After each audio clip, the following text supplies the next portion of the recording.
Hello बच्चों। तो मैं एक बार फिर से आप सभी का स्वागत करता हूं ढोंगी बाबा चैनल पर। लास्ट तक हमने कॉलिजन का वीडियो देख लिया था। आज हम बहुत ही इम्पोर्टेंट टॉपिक जो नीट में बेहतरीन और बहुत सारे क्वेश्चंस पूछे जाते हैं, दैट इज़ करंट इलेक्ट्रिसिटी। इतने क्वेश्चंस किसी और दूसरे टॉपिक से पूछे ही नहीं जाते जितने इस अकेले टॉपिक से पूछ लिए जाते हैं। तो ये आप सभी बच्चों के लिए बहुत इंपॉर्टेंट टॉपिक है।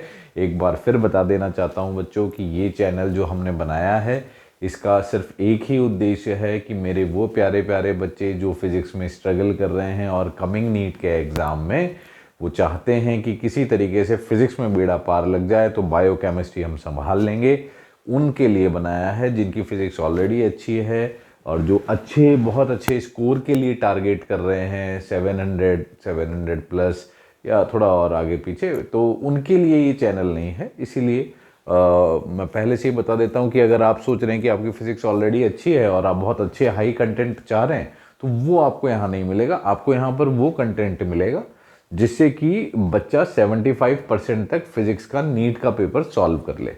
हाँ, और यहाँ पर हमें बहुत ज़रूरी होता है सेल्फ कैलिब्रेशन। क्या होता है कि भाई कई बार हम अपने आप को कैलिब्रेट ही नहीं कर पाते कि सर हमारी पता नहीं, और कई बार हमारा अपना अहम हमें ये नहीं कहने देता कि हमारी फिज़िक्स बेकार है। पर आप ये रियलिटी मानकर चलिए बच्चों कि अगर आप टेस्ट दे रहे हैं, कोई भी मॉक टेस्ट दे रहे हैं और आप उसमें डिसेंट स्कोर नहीं गैदर कर पा रहे, डिसेंट स्कोर का मतलब है कि भाई कम से कम 30-40% मार्क्स फिज़िक्स के आने चाहिए ना, 30-40% मार्क्स फिज़िक्स में आने ही चाहिए। अगर उतने मार्क्स नहीं आ रहे हैं और रेगुलरली मान लो किसी एक आधे टेस्ट में नहीं आए, वो बात अलग है। आप लगातार दे रहे हैं, साल भर तैयारी करी होगी, दे रहे हैं, नहीं आ रहे, तो समझो आपकी फिज़िक्स नहीं अच्छी है ना। और फिर ज़बरदस्ती के तामझामों में मत जाना बच्चों। एक बच्चा है जिसकी अच्छी है ऑलरेडी, वो 60-70% पेपर में सिक्योर कर ले रहा है, उसके लिए वीडियो नहीं है।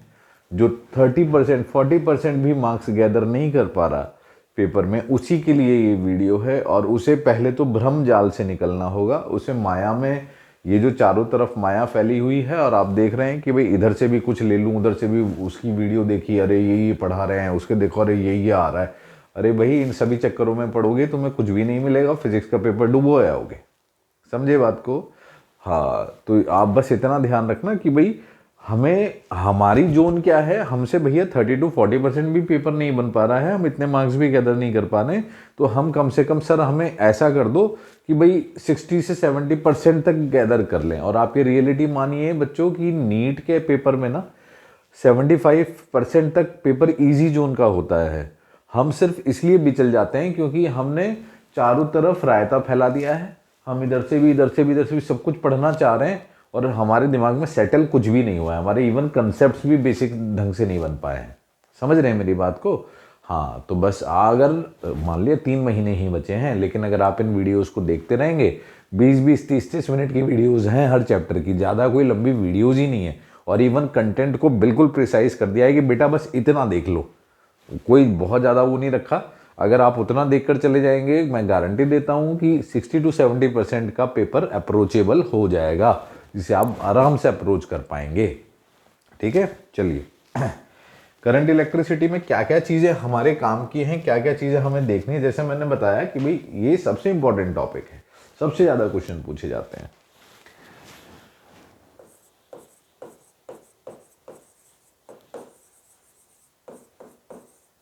करंट इलेक्ट्रिसिटी देखो, अब इसमें जो जो चीज़ें बता रहा हूँ बस उसके अलावा और कुछ सोचना नहीं है ना। इसमें एक तो हमें जानना है ड्रिफ्ट वेलोसिटी,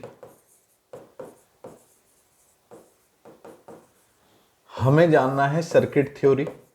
सर्किट के सवाल बहुत आते हैं, कैसे हम सॉल्व करेंगे, कई बार बच्चा फंसता रहता है इसमें। हमें जानना है रेजिस्टेंस, रेजिस्टेंस का थर्मल इफेक्ट, मतलब जैसे टेम्परेचर चेंज करते हैं, है ना, और एनर्जी लॉस्ट कितनी होती है। ये 2 बातें बस, इन्हीं पे डायरेक्ट सवाल पूछे जाएंगे। एनर्जी कितनी लॉस होती है, आर इक्विवेलेंट निकालने वाले जो सवाल होते हैं, हमें वो जानना है। हमें कुल मिला के circuit theory, drift velocity, resistance पे जो थर्मल इफेक्ट हो रहा है, एनर्जी लॉस्ट हो रही है, आर इक्विवेलेंट हो रही है, बस ये 4 बातें जाननी है। इन्हीं 4 बातों से मैं तो वैसे जो पेपर देखता हूँ 90% सवाल इसी से आते हैं। पर मैं यूँ कहता हूँ कि भाई हम नहीं जा रहे, कुछ सवाल ऐसे भी होते हैं जो थोड़ा ज़्यादा सोचना पड़ता है, हम ज़्यादा सोचने पे जा ही नहीं रहे, हम तो बिल्कुल इजी जोन में रहेंगे और वो 75% तक होता है इजी जोन। ध्यान से देखिए, एक एक करके चर्चा करते हैं। सबसे पहली बात, ड्रिफ्ट वेलोसिटी क्या होती है बच्चों। देखो ड्रिफ्ट वेलोसिटी ज़्यादा परेशान मत हो, है ना, कि क्या होती है क्या नहीं होती है। तुम बस इतना ध्यान रखो कि भाई कभी भी जैसे कोई कंडक्टर है उसमें अपन पोटेंशियल डिफरेंस देते हैं, बैटरी लगाते हैं, तो बैटरी लगाते हैं तो क्या होता है कि पोटेंशियल डिफरेंस देने पर इसमें जो अंदर बहुत सारे चार्ज कैरियर्स होते हैं, इलेक्ट्रॉन्स, है ना, चार्ज कैरियर्स बोल रहे हैं अपन, तो वो फ्लो करने स्टार्ट करते हैं। तो फ्लो करना स्टार्ट करते हैं तो अब अलग अलग स्पीड होती है सबकी, है ना, कोई इधर से भाग रहा है, कोई अलग स्पीड से, कोई अलग, तो एक एवरेज स्पीड, भाई अब चार्ज का फ्लो ही तो करंट होता है ना, तो हम एक एवरेज स्पीड मान लेते हैं। वो एवरेज स्पीड ड्रिफ्ट वेलोसिटी कहलाती है। क्या कहलाती है? ड्रिफ्ट वेलोसिटी, जिसे वीडी कहते हैं। और इसका सिंपल सा एक फॉर्मूला है बच्चों, ज़्यादा परेशान नहीं होना। मान लो कि आई करंट बह रहा है इसमें, और इसमें जो कंसंट्रेशन है चार्ज का, एन, कंसंट्रेशन मतलब number of charge carriers per unit volume, इसे कंसंट्रेशन बोलेंगे। तो अगर ये दिया है और ये जो एरिया है इस कंडक्टर का, क्रॉस सेक्शनल एरिया, ये ए दिया है, तो सिंपल सा एक फॉर्मूला याद रखें कि करंट होता है n e A v d, बस, और कुछ याद करने की जरूरत नहीं है, सिर्फ एक formula, I equals to n e A v d. समझ रहे हैं?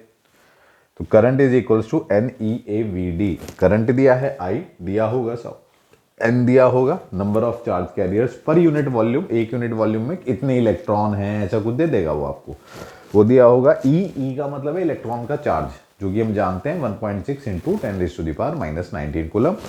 एरिया दिया हुआ होगा, या नहीं दिया हुआ होगा तो कोई रेडियस वगैरह दिया हुआ होगा जिससे कि आप एरिया निकाल लेंगे। ड्रिफ्ट वेलोसिटी निकालनी होगी, या ड्रिफ्ट वेलोसिटी दी होगी तो करंट निकालना होगा, या फिर इनमें से कुछ भी। बस ये फॉर्मूला ध्यान रखें और कुछ नहीं, ठीक है। तो पहली चीज है ड्रिफ्ट वेलोसिटी। दूसरी है सर्किट थ्योरी, बहुत इंपॉर्टेंट है सर्किट थ्योरी। लगता है कई बार बच्चों को कि हमें आती है, और होती भी बहुत बेसिक है, पर फिर भी समय आने पर उलझ जाते हैं। देखो ध्यान से समझ लो, 2-3 बेसिक बातें बता रहा हूं, इन्हीं बेसिक बातों को दिमाग में रखना है, इसके अलावा और कुछ नहीं। सबसे पहले तो अपने को पता है रेजिस्टेंस किसे बोलते हैं, बैटरी किसे बोलते हैं, नोटेशन हमें पता है ना। मान लो जैसे ये रेजिस्टेंस का साइन होता है ना। मान लो ये एक सर्किट है, सबसे सिंपल सर्किट है, ये इसका रेजिस्टेंस है R, और ये पॉइंट है A, ये पॉइंट है B, और यहां से I करंट फ्लो हो रहा है, ठीक है। देखो सबसे पहले समझा रहा हूं, जो बेसिक समझा रहा हूं, इन इंग्रेडिएंट्स को ध्यान रखना बस।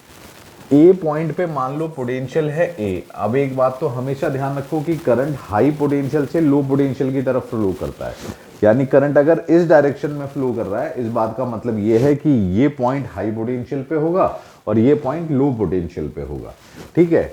यानी और R के अकॉर्डिंग, R जब भी आप रेजिस्टेंस से भागोगे, अपने आप सोचो ना, नॉर्मली रेजिस्टेंस पे भागेंगे तो क्या होगा, रेजिस्टेंस पे भागेंगे तो वोल्टेज ड्रॉप होगा, एनर्जी खत्म होगी ना। रोड, गड्ढे वाली रोड में भागेंगे तो एनर्जी खत्म होगी ना। हाँ, तो VA माइनस आई यानी माइनस IR, और रेजिस्टेंस के अक्रॉस कितना पोटेंशियल ड्रॉप होता है, V इक्वल्स टू IR होता है ना, ओम्स लॉ। तो IR अमाउंट का पोटेंशियल ड्रॉप हुआ, यहां पर था VA, और रेजिस्टेंस पार करने के बाद इतना, तो जब यहां पहुंचे तो VA में से इतना पोटेंशियल खत्म हो गया, तो this is the potential at B, ऐसे लिखते हैं, ध्यान से समझे। हाँ, अगर मान लो सर्किट ऐसा होता, रेजिस्टेंस यूं होता, ये B होता, ये A, ये B, ठीक है, ये R होता, और करंट उल्टा बह रहा होता, तो मुझे पता है कि इधर का पोटेंशियल ज्यादा होगा और इधर का पोटेंशियल कम होगा, क्योंकि करंट यूं बह रहा है ना। तो जब अगर मैं स्टार्ट यहां से करूंगा तो मैं इसमें ऐड करूंगा फिर IR, ये चीज ध्यान रखें, IR, और वो हो जाएगा पोटेंशियल एट B। तो रेजिस्टेंस के अक्रॉस जब भी मूव करेंगे, देखो मैं चलना सिखा रहा हूं सर्किट पे, क्यों चलना सिखा रहा हूं, हो सकता है सबने अलग अलग जगहों से पढ़ा हो, तो सब टीचर्स अपना अपना तरीका अलग बताते हैं। तो मुझे जो सही लगता है वो ये है कि जो इजीली अंडरस्टैंडेबल है कि भाई आप सर्किट पे चलिए, जैसे A पर खड़े हैं तो A पर पोटेंशियल है VA, तो हमने लिख दिया VA, ठीक है। फिर हम चल रहे हैं, यहाँ से करंट के डायरेक्शन में चले, यूं चल रहे हैं, तो माइनस आई आर हो गया रेजिस्टेंस पे। चलना सिखा रहा हूँ सर्किट पे, ठीक है। ऐसे ही नीचे भी, ये तो रेजिस्टेंस पे चलना सीखा। मान लो कि भाई अपनी बैटरी होती, ये ईएमएफ ई की, ये पॉइंट होता ए और ये पॉइंट होता बी।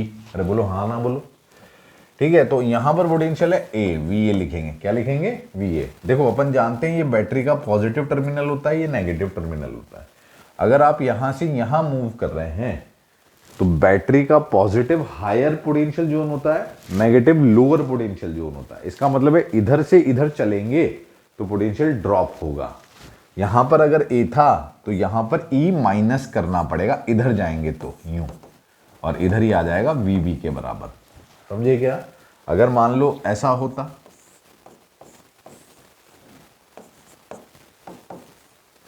और यहां से यूं चल रहे होते, यहां पर लिखते वी ए। अब यहां नेगेटिव पोटेंशियल बढ़ेगा कि घटेगा? बढ़ेगा, है ना, प्लस में जा रहे हैं ना, तो प्लस ही लिखेंगे and it will be equals to V B. Battery के अक्रॉस जंप, रेजिस्टेंस के अक्रॉस जंप हमें समझ में आनी चाहिए, ठीक है। अच्छा बच्चों, ये चीज ध्यान रखें कि कई बार सर्किट्स में ऐसे आ जाता है, जैसे मान लो एक बैटरी ऐसे लगी है, एक बैटरी ऐसे लगी है, ठीक है। ये E1 है, ये E2 है, यहाँ से यहाँ चलना है A से B, तो अपन लिखेंगे कैसे? VA, यहाँ पॉजिटिव से नेगेटिव यानी लोअर जा रहे हो तो माइनस होगा E1, फिर यहाँ से नेगेटिव से पॉजिटिव यानी प्लस जा रहे हो तो plus E2 is equals to VB, है ना। तो अगर आप ध्यान से देखें, अगर मैं इसकी जगह एक सिंगल बैटरी लगा देता, कैसे? अगर मैंने कहा होता कि यार एक काम करो ना, एक सिंगल बैटरी लिख दो बस ऐसे, E1 माइनस E2 की, E1 माइनस E2 की, तो यहां से भी अगर मैं चलता है A से B में तो यही आता, क्या? बिल्कुल यही आता है। यहां पे आप लिखते VA माइनस, पॉजिटिव से नेगेटिव जा रहे हैं तो minus E1 minus E2 equals to VB। देखो वही तो है, यानी कि अगर बैटरीज डायरेक्टली लगी हुई हैं तो इससे कोई फर्क नहीं पड़ेगा, आप उन्हें डायरेक्टली ऐड सब्ट्रैक्ट करके एक सिंगल बैटरी बना दीजिए। अब अगर सेम ओरिएंटेशन होता, मतलब ऐसी होती बैटरीज, ओहो लाइट चली गई, 2 मिनट रुकिए। आई होप कि दिख रहा है, यहां पर बिजली की थोड़ी सी समस्या आ गई सब, है ना। चलिए कोई बात नहीं, विजिबिलिटी तो है। तो अगर मान लिया जाए कि ये दोनों बैटरीज इस तरीके से लगी हुई होती, ठीक है, E1 E2, तो दोनों का ओरिएंटेशन सेम होता। तो दोनों का ओरिएंटेशन सेम है तो आप ऐड कर देते E1 प्लस E2, एक सिंगल बैटरी लगाते E1 प्लस E2 की। अरे बोलो हाँ ना बोलो ना यार, है ना, ठीक है ना। हाँ, तो ये देखो बैटरी भी इस पे चलना। अच्छा एक चीज और, कई बार बच्चे जैसे एक सिंगल बैटरी में यहाँ रेजिस्टेंस लगा है, यहाँ बैटरी लगी है, ये A, ये E, ये R, ये B, और करंट इस डायरेक्शन में फ्लो कर रहा है। तो अब जैसे कैसे लिखेंगे, ध्यान से देखो, यहाँ पर है A पर, तो लिखो पहले VA, पॉजिटिव से नेगेटिव यानी कि डिक्रीज माइनस E। अभी करंट इस डायरेक्शन में है यानी हाई पोटेंशियल से लो पोटेंशियल की तरफ जा रहे हैं करंट के अनुरूप, तो रेजिस्टेंस के अक्रॉस ड्रॉप होगा IR इक्वल्स टू VB। ऐसे लिख सकते हैं क्या, है ना।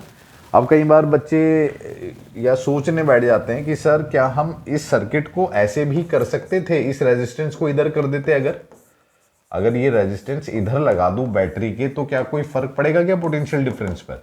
अभी भी तो आप VA लिखोगे, करंट तो वही है I minus IR minus E equals to VB। क्या दोनों इक्वेशंस में कोई फर्क आया? कोई फर्क नहीं आया, बस टर्म्स इधर इधर हो गई बस, और क्या फर्क है, बाकी तो सेम ही है इक्वेशन। यानी कि बैटरी के रेजिस्टेंस, अगर कभी ऐसे देखो ना कि एक रेजिस्टेंस एक ही लाइन, हाँ कोई ऐसे ब्रांच ना निकली हुई हो, सिंगल लाइन में है, रेजिस्टेंस इधर लग रहा है या इधर लग रहा है, इससे कोई फर्क नहीं पड़ता। नहीं समझे? इससे बहुत फायदा हो जाता है, जबरदस्त फायदे हो जाते हैं कई बार। कैसे? कई बार क्या होता है सर्किट में, ऐसा आता है कि भाई एक रेजिस्टेंस इधर लगा, एक रेजिस्टेंस इधर लगा, ऐसे ऐसे आ गया। अब बच्चा क्या है कि भाई जिसको पता है कि भाई, जो सोच सकता है कि सर अगर रेजिस्टेंस को इधर भी लगा दें तो पोटेंशियल ड्रॉप में कोई फर्क आने वाला नहीं है। तो अगर आप इसे ऐसे लिख देंगे तो इससे आपको क्या फायदा हो जाएगा, ये दो रेजिस्टेंस सीरीज में दिख जाएंगे आपको डायरेक्ट, तो दोनों को ऐड कर दोगे ना, आर इक्विवेलेंट। नहीं समझे? यही छोटी छोटी बातें डिटरमाइनिंग फैक्टर होती हैं सवाल के बनने में या ना बनने में, बस इस चीज को ध्यान में रखें। समझे क्या? ठीक। तो इस तरीके से बेटा कोई भी सर्किट पे चलना होता है ना। अब इसी को अपन देखो सवालों में जब कन्वर्ट करते हैं तो लूप लॉ वगैरह ये सब बनाकर करते हैं। जैसे मान लो एक यहाँ लगाया, एक बैटरी लगा दी, एक और रेजिस्टेंस लगा दिया, ठीक है, इस तरीके से यहाँ एक बैटरी और लगा दी, इस तरीके से ध्यान से देखिए। हाँ, जैसे कि सर्किट बना दिया तो ऐसे एक रेजिस्टेंस लगाया, इधर E1, इधर R1, इधर E2, इधर R2। मान लो आपको इसमें करंट ही निकालना है ना, तो अपन क्या करेंगे, इसे लूप लॉ बोलते हैं बेटा। क्या बोलते हैं? Loop law. हम कहीं भी एक पॉइंट पकड़ लेते हैं, कोई भी एक लूप पकड़ लेते हैं, जैसे तो सिंपल सा लूप है, उस लूप में किसी भी एक पॉइंट से चलना शुरू करते हैं, चलना अभी सीखा कैसे चलते हैं, और इस पूरे लूप में घूम के वहीं आ जाएंगे जहां पर चले। मान लो इस पॉइंट को ए बोल दो, तो ए से चलना शुरू करेंगे, VA, ठीक है, आगे बढ़े आगे। अब मुझे नहीं पता करंट किस डायरेक्शन में फ्लो कर रहा है, तो अपनी तरफ से एक डायरेक्शन मान लो, जैसे I अपन ने मान लिया कि I इस डायरेक्शन में फ्लो कर रहा है, तो ऐसे आगे बढ़े तो लिखेंगे -IR2, इधर गए इधर गए इधर गए, पॉजिटिव से नेगेटिव मान लो -E1, इधर गए इधर गए इधर गए, फिर -IR1, फिर इधर गए इधर गए, फिर पॉजिटिव से नेगेटिव -E2, फिर फाइनली वहीं आ गए जहां से शुरू किया था, यानी it is equals to VA only. ये पूरा वहीं पहुंच गए। अब VA तो हटा जाएगा, कट जाएगा। अब ये एक इक्वेशन बन गई, तो यहां से I कॉमन ले लें, तो ये R1 प्लस R2, और इधर से माइनस ये कॉमन आ गया, ठीक है, E1 प्लस E2, ऐसे। तो I की वैल्यू आई -E1 plus E2 upon R1 plus R2। इस माइनस साइन का मतलब क्या है? इसका मतलब है जो हमने डायरेक्शन माना है करंट का, उसके उल्टे फ्लो कर रहा है। अगर उसके अपोजिट होगा तो ऑटोमेटिक माइनस साइन आगे आ जाएगा। क्या ये बात समझे? इस तरीके से लूप लॉ लगाते हैं, और जो बेसिक क्वेश्चंस आते हैं ना, वो सिंगल और बहुत सिंपल तरीके से लूप से सॉल्व हो जाते हैं, इसलिए ज़्यादा परेशान होने की ज़रूरत नहीं है। देखो, मैं तो वैसे कहता हूँ कि मोस्टली क्वेश्चन ज़्यादा दिमाग में कचरा मत डालो, नहीं तो फिर हम कंफ्यूज होते रहते हैं। जैसे एक वोल्टेज लॉ होती है, एक लूप लॉ होती है, मोस्टली क्वेश्चन तो लूप लॉ से हो जाते हैं, है ना। वोल्टेज लॉ क्या होती है या उसे कैसे इंप्लीमेंट करते हैं वो भी बता देता हूँ, पर लूप लॉ पे थोड़ा ज़्यादा कॉन्फिडेंस रखना। वोल्टेज लॉ को ठीक है कि कभी मान लो कुछ क्वेश्चन ऐसे होते हैं पर्टिकुलरली जो लूप से उतना बेहतर नहीं हो पाते, लेकिन वोल्टेज से बेहतर हो जाते हैं, तो उनके लिए ध्यान में रखो। वोल्टेज लॉ सिंपल कहती है आपसे, ये आपसे कहती है कि net current going outside any node is 0। मतलब क्या है इस बात का? ये आपसे ये कहती है कि किसी भी नोड से, जैसे कोई जंक्शन है, जिसे जंक्शन लॉ भी कहते हैं ना, किरचॉफ्स, किसी भी नोड से या किसी भी जंक्शन से मान लो कुछ वायर कनेक्टेड है, तो जो टोटल करंट जाएगा I1, I2, I3, I4 बाहर की तरफ, चारों तरफ बाहर, मान लो तुम तो कुछ अंदर भी जा रहा होगा, वो अपने आप नेगेटिव में रहेगा, लेकिन आउटवर्ड गोइंग टोटल करंट का सम हमेशा 0 होता है, जितने भी हों। तो 4 बनाए मैंने डायग्राम में, कम भी हो सकते हैं ज़्यादा भी हो सकते हैं। तो ये चीज़ ध्यान रखना बस, ये जंक्शन लॉ के लिए बहुत इंपॉर्टेंट है ना। अब देखो इससे सवाल कैसे बनाते हैं। जैसे एक सर्किट बनाऊं मैं, एक यहाँ पे अपन ने एक नोड बना लिया, ठीक है, एक यहाँ बैटरी लगा देते हैं, ठीक है, इस तरीके से यहाँ पर एक रेजिस्टेंस लगा दिया, यहाँ पर एक रेजिस्टेंस लगा दिया, इस तरीके से। मान लो कि जैसे ये रेजिस्टेंस है 2 ओम, ये रेजिस्टेंस है 3 ओम, ये है 4 ओम, ये 10 ओम की 10 वोल्ट की एक बैटरी है, और आपसे मान लो यही पूछ लिया कि भाई इन वायरों में कितना कितना करंट है, या फिर किसी भी वायर में पूछ लेगा वो तो आपसे, है ना, कहेगा कि ये यहाँ पे एक साइन बना देगा और पूछेगा बताओ इस आई की वैल्यू कितनी है। लूप लॉ लगाने में आप ऐसे लगाएंगे, मल्टीपल लूप्स आ गए ना, तो कई बार ऐसी जगहों पर इजी होता है कि आप जंक्शन लॉ लगा दें। ये वाला जो जंक्शन लॉ भी हमने देखा वो लगा दें। कैसे हेल्प करेगा? देखो जंक्शन लॉ ये कहेगा आपसे कि यार मान लो ये नोड पकड़ लो, ये नोड है ना जहाँ से बहुत सारे वायर कनेक्टेड हैं। इस नोड पे मान लेते हैं हम अपने आप से कि इधर I1 जा रहा है, इधर I2 जा रहा है, इधर I3 जा रहा है, इधर I4 जा रहा है। मतलब इस नोड से चारों तरफ बाहर की तरफ निकालते हैं करंट, और बोलते हैं according to the law I1 plus I2 plus I3 plus I4 is 0। ये 0 होना चाहिए, ठीक है। अब जरा देखो, ये वोल्टेज है, 10 वोल्ट की बैटरी है, आपके पास स्वतंत्रता होती है किसी भी एक बैटरी के लिए कि किसी भी एक बैटरी के लोअर जोन को आप जीरो पोटेंशियल दे सकते हैं, ये ध्यान रखिएगा, लेकिन किसी भी एक को, बाकी सबको उसके अनुरूप बदलना पड़ेगा, है ना। तो यहाँ तो ऑलरेडी एक ही है ना। तो अपन क्या करते हैं, इधर इसका जो लोअर जोन है इसको अपन 0 वोल्ट मान लेते हैं, ये अपने पास स्वतंत्रता होती है इतनी। तो ये 0 वोल्ट है, तो इसके इधर वाला 10 वोल्ट होगा, यानी ये जो पोटेंशियल होगा इसका 10 होगा, तभी तो 10 वोल्ट की बैटरी है। अच्छा, इधर 0 है तो वायर ही है, इधर भी 0 है, इधर भी 0 है, इधर भी 0 है, इधर भी 0 है, इधर भी 0 है, ऐसे लिख लो वोल्टेजेस, ठीक है, जरूरत पड़ेगी इसकी। अब देखो I1 लिखना है, I क्या होता है, करंट क्या होता है, V/R। I1 मतलब ये। अब देखो इस रेजिस्टेंस के अक्रॉस देखेंगे, इस रेजिस्टेंस के अक्रॉस इधर पोटेंशियल है 10, इधर पोटेंशियल है 0, यानी पोटेंशियल ड्रॉप कितना आ रहा है, 10 - 0/R, और रेजिस्टेंस कितना है 3। तो ये तो I1 की वैल्यू आई। इसी तरीके से I2 लिखो, I2 देखो किधर, इधर लिखेंगे ना, इधर 10 वोल्ट है, इधर 0 है ना, इधर भी वैसा ही है कुछ केस, तो 10 - 0/4, शाबाश। I3 देखो, इधर देखो I3, अगर आप I3 देखें तो I3 के लिए क्या है, एक रेजिस्टेंस एटलीस्ट चाहिए होता अपने को, है ना।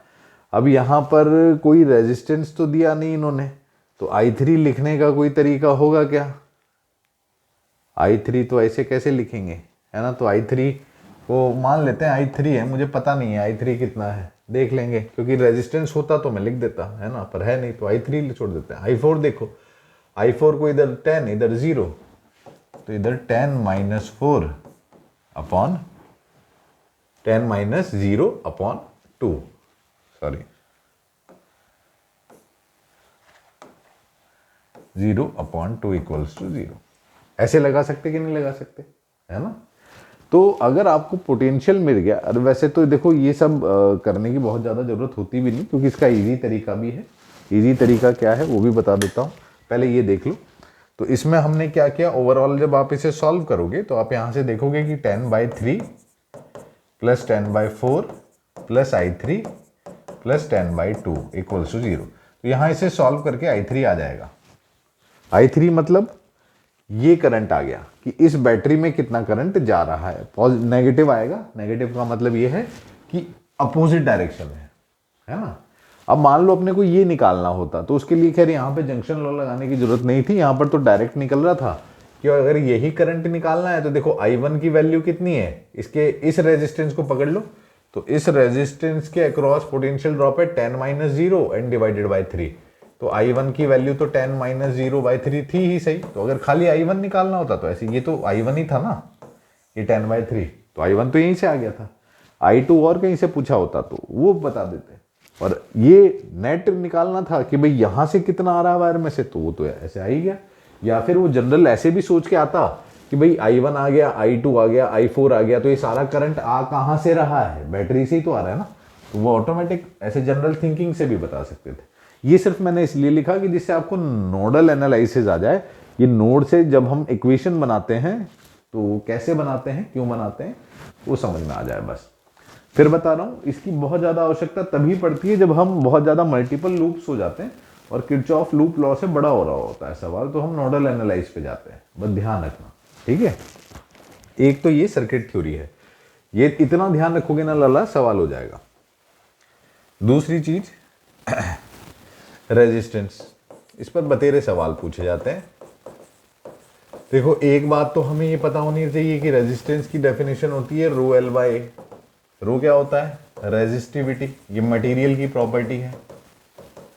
L is length along the current, ये भी ध्यान रखें, लेंथ तो पता होता है पर ये नहीं समझते कि लेंथ क्या, अलोंग दी करंट, करंट के डायरेक्शन में जो लेंथ है वो। A area of cross section, cross section का मतलब है जैसे किसी में भी, जैसे एक क्यूब है, ये ऐसे समझो एक क्यूबॉइड है ना, एक क्यूबॉइड बना लेते हैं और इस क्यूबॉइड के डायमेंशन दे रखे हैं ए बी और ये सी, और करंट इस डायरेक्शन में फ्लो कर रहा है ऊपर से लेकर नीचे तक। तो अब इसमें रेजिस्टिविटी तो मटेरियल की प्रॉपर्टी हो तो दी भी रहेगी रो। अब इसमें लेंथ क्या लोगे आप, सी, क्योंकि करंट इधर फ्लो कर रहा है ना, तो सी लेंथ लिखेंगे, रो L/A। एरिया क्या लोगे आप, area of cross section, cross section मतलब जिस डायरेक्शन में करंट जा रहा है वो जिस सरफेस को काट के अंदर घुस रहा है उस सरफेस का एरिया, यानी ये जो सरफेस है ना, इसे तो काट के अंदर जा रहा है ना सीधा, जिसके परपेंडिकुलर है एरिया के वो। फिर लाइट चली गई। बताओ यार, हद परेशान कर रखा है। रो एल बाय ए, एरिया कितना आएगा, ए इंटू बी।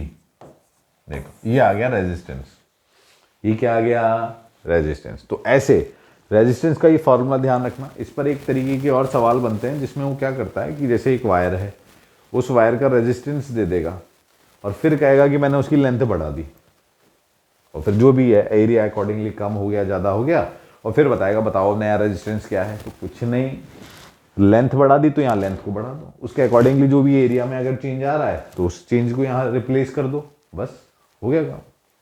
तो इतना करना होता है इन सवालों में, ज़्यादा परेशान नहीं करना होता। अब दूसरी चीज आती है इसमें, टेम्परेचर का इफेक्ट रेजिस्टेंस पे, effect of temperature on resistance. देखो जिस तरीके से हम एक्सपेंशन पढ़ते थे ना, टेम्परेचर से एक्सपेंशन होता था, फॉर्मूला क्या होता था उसका, final length L final is equals to L initial 1 plus alpha delta T. Alpha thermal coefficient होता था, है ना, याद आ रहा है। उसी तरीके से रेजिस्टेंस का भी बिल्कुल ऐसा ही है, R final is equals to R initial 1 plus alpha delta T. इसे थर्मल कोएफिशिएंट ऑफ रेजिस्टेंस बोलते हैं। यहां पर थर्मल कोएफिशिएंट ऑफ रेजिस्टेंस, ये भी मटेरियल की प्रॉपर्टी होती है, क्वेश्चन में दिया हुआ रहता है। या फिर अगर इसी फॉर्मूले को आप थोड़ा सा चेंज करें तो delta R, R final minus R initial upon R initial is equals to alpha delta T में कन्वर्ट हो जाता है फॉर्मूला। तो ज़्यादा परेशान होने वाली बात नहीं है। इंटीग्रेशन की वैसे कभी ज़रूरत नहीं पड़ती है अपने को, तो फिर भी अगर लिख दूं मैं तो ये d R is equals to R alpha d T, ऐसा फॉर्म बन के इसको इंटीग्रेट कर देते हैं। ठीक है, बस इतना फॉर्मूला ध्यान में रखो, डायरेक्ट क्वेश्चन आता है, इतना टेम्परेचर चेंज हुआ, अल्फा इतना है, आर इनिशियल इतना था, बताओ आर फाइनल कितना होगा, या परसेंटेज चेंज पूछ लेगा तो परसेंटेज चेंज तो delta R upon R into 100 करके निकाली जाती है, यानी अल्फा डेल्टा टी इंटू 100 करके निकाल देंगे। अरे क्या बात समझ में आ रही है? और क्या पूछता है, और पूछता है हीट एब्जॉर्ब। ये कई बार पूछता है कि यार हीट एब्जॉर्ब बताओ, हीट एब्जॉर्ब। तो हीट एब्जॉर्ब कुछ नहीं होता भैया, रेजिस्टेंस है, तो रेजिस्टेंस में कोई करंट जा रहा है आई, तो तुम्हें हमेशा ध्यान रखना है पावर होती है आई स्क्वायर आर, और हीट का मतलब ऐसा नहीं गर्मी है, हीट का मतलब है एनर्जी, कोई भी एनर्जी को वो हीट ही बोलते हैं सवाल में, है ना, तो तुम ऐसे मत परेशान होना। तो हीट का मतलब होता है I square R into T time. ठीक है, आप चाहो तो इसे दूसरे फॉर्मूलेज में भी कन्वर्ट कर सकते हो, जैसे आई को वी बाय आर लिख सकते हैं, तो same formula V square by R में भी कन्वर्ट हो जाता है, तो ये भी वैसे ही कन्वर्ट हो जाएगा, V square by R T, है ना। तो इट डिपेंड्स अपॉन कि आई कांस्टेंट है या वी कांस्टेंट है, उस हिसाब से हम इन फॉर्मूलेज का चूज कर लेते हैं, ये लगाएंगे या लगाएंगे, है ना, समझे। हाँ, तो बस ये, बस लास्ट में एक चीज और ध्यान रखना, एक तो क्या, आर इक्विवेलेंट, ये तो बचपन से पढ़ते हुए आ रहे हैं, पता होगा कि मान लो अगर सीरीज में है तो आर इक्विवेलेंट होगा R1 प्लस R2, और अगर पैरेलल में है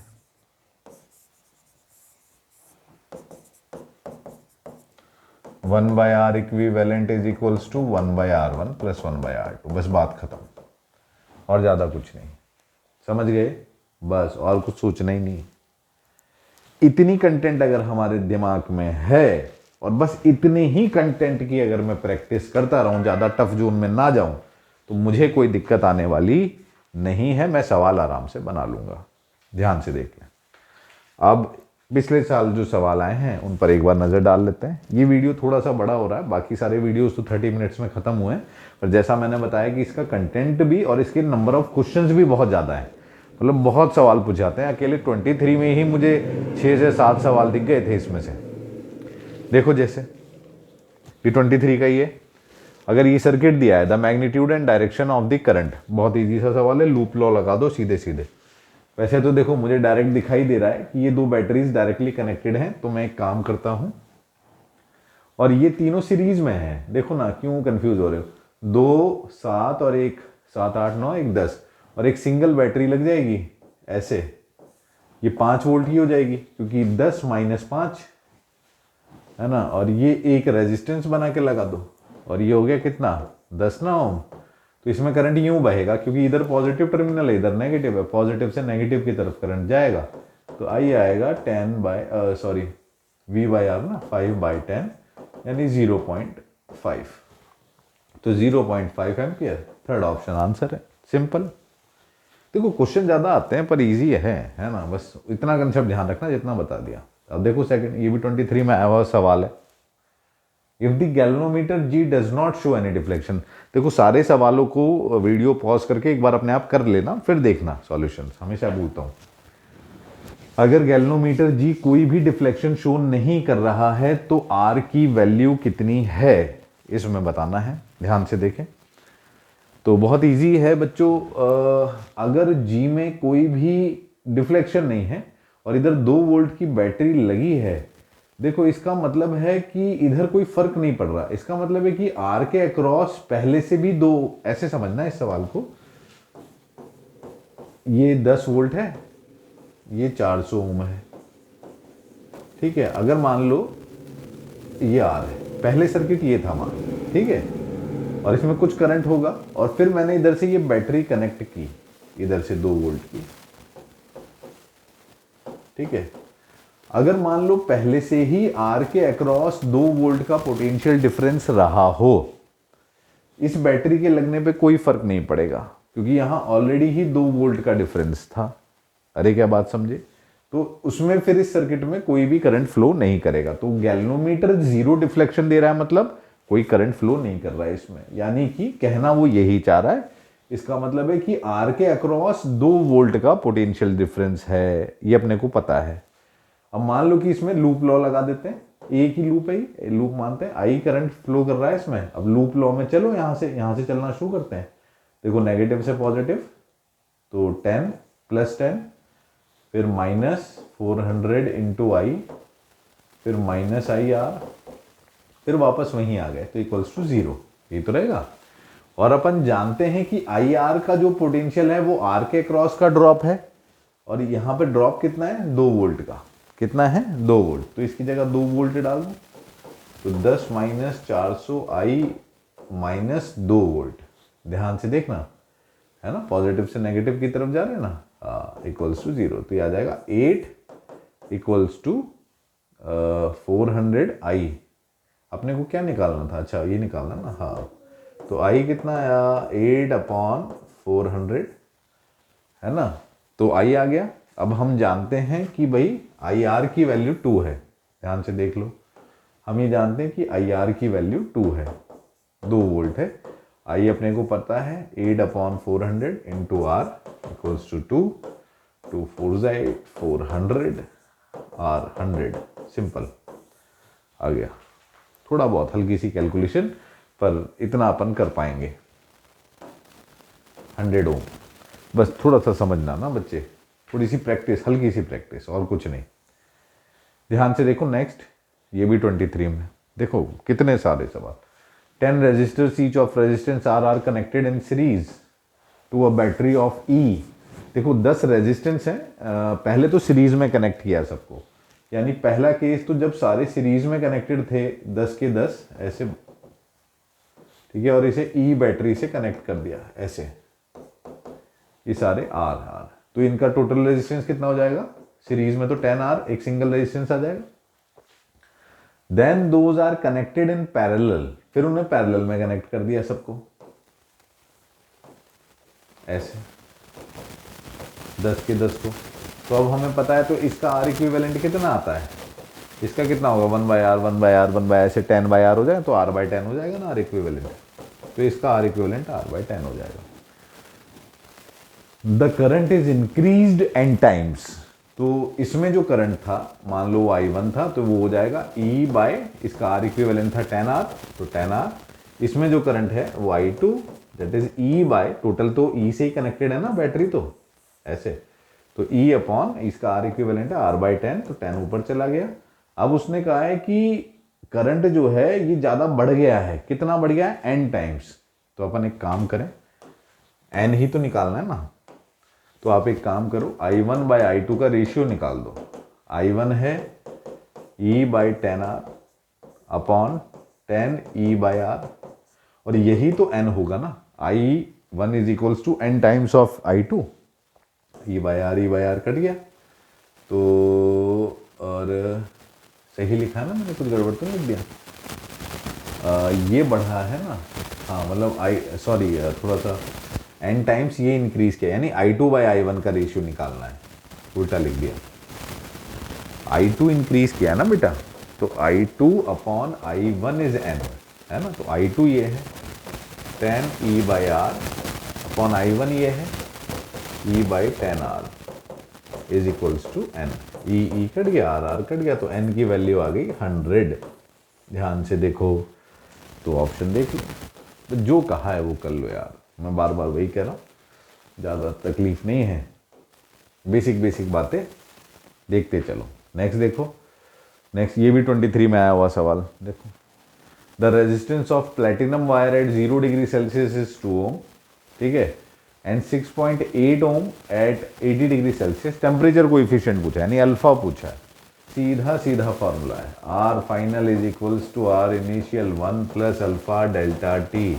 आर फाइनल दिया है 6.8, आर इनिशियल दिया है 2 ओम, 1 प्लस अल्फा, टेम्परेचर का चेंज कितना आया है 80, 0 से 80 हुआ ना, चाहे केल्विन में रखो या सेल्सियस में, डिफरेंस तो सेम ही आता है।